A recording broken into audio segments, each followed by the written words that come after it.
Welcome to my channel. In this video, I will share with you how to install ChatGPT on iPhone. So step one, open the App Store app, which is this blue app. And then this is the home page of the App Store. To search for ChatGPT, simply click on the search icon. And then click here in this search field and type ChatGPT. Click on ChatGPT like this. And this is the official ChatGPT by OpenAI.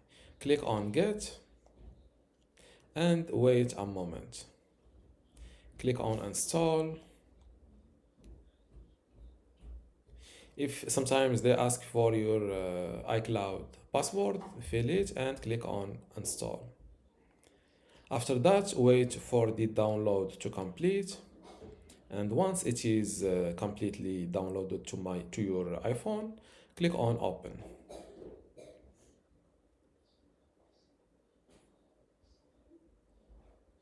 And this is the ChatGPT app on iPhone.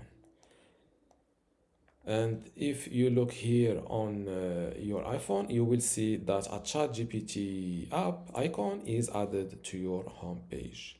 And this is how to install ChatGPT on iPhone. If you still have a question, leave it in the comments below and don't forget to give this video a like. Thank you.